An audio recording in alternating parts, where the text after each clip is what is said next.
c'est de faire en sorte que chacun comprenne qu'il est un apôtre, un évangéliste, un prophète dans son secteur d'activité. Que tu comprennes que ton secteur d'activité est un champ missionnaire que Dieu te donne, que tu y sois arrivé par contrainte. Il dit prie pour la ville dans laquelle je t'amène en captivité, c'est-à-dire ce n'est pas de manière volontaire que tu t'y es trouvé, c'est pas contrainte. Il y a beaucoup de gens qui font des activités professionnelles qu'ils n'ont pas choisies, ce n'était pas leur plan de carrière, mais ils s'y sont retrouvés parce qu'ils n'ont pas les moyens ou c'est la contrainte. Mais même dans son environnement, tu as accès à des hommes et à des femmes que Dieu veut sauver.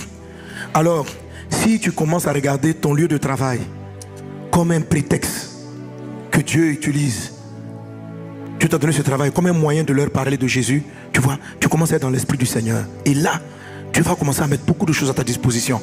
Mais si tu vois juste ton lieu de travail comme un moyen de payer ton loyer, comme un moyen de manger, comme un moyen de prendre en charge tes charges, toi et Dieu, vous n'êtes pas sur la même longueur d'onde. Tu n'es pas en train de combattre le bon combat.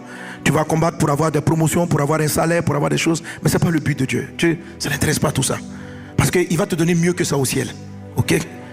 Si tu souffres tellement sur la terre, tu n'as pas à manger, il dit ma fille, autant te tuer maintenant, je t'amène au ciel, il y a toujours à manger. Si tu es là, Seigneur, je suis malheureux, mon foyer ne va pas bien, pourquoi je suis encore, regarde ma vie, je suis en souffrance. Il dit, mais il n'y a pas de problème, je peux te prendre maintenant. Tu crois en moi, tu es déjà sauvé, viens rester avec moi au ciel. Là-bas, tu ne vas plus pleurer, on ne va plus te maltraiter, ta vie sera meilleure.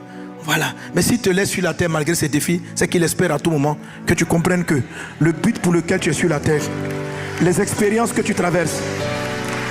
Lorsqu'on a écouté le pasteur Michael Lebeau, de quoi est-ce qu'il parle? Toutes ces souffrances, blessures émotionnelles, l'ont transformé en témoin. En témoin. Pourquoi la Bible dit je ferai de vous des témoins? Vous savez, le premier message qui conquiert les nations, c'est le témoignage. Le message qu'il a prêché était un témoignage. Le témoignage de quoi? La preuve que Jésus guérit les cœurs brisés.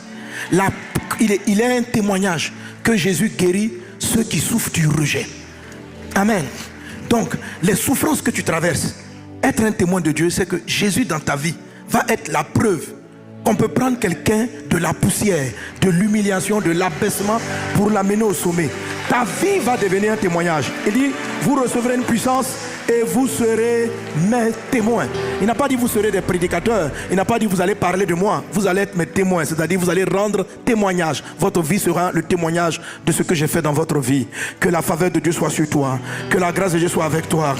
Alléluia.